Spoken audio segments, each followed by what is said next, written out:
upuan. Ganyan. 13, ito yung mga nandito.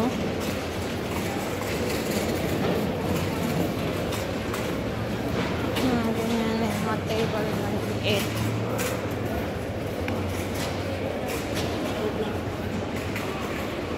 So guys, bumalik ulit ako sa Haraj, sa Juma Market kung tawagin. So, ang daming tao guys sa ngayon.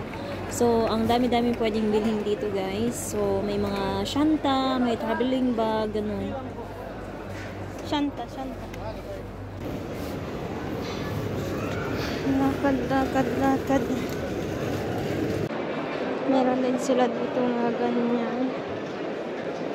So, dito naman sa part na to guys, makikita nyo na maraming mga freezer, ganyan. Ang daming freezer dito guys na pwedeng bilhin. So, pwede kayong mamili dito anong klaseng mga gamit sa bahay, ganun.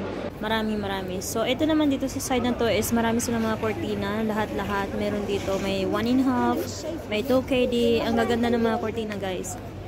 So, pagkatapos doon, pumunta na ako sa Grand Hyper. So, ang dami rin mga isda dito guys. Ang dami pwedeng bilhin, ang dami pwedeng pagpilian, ganyan.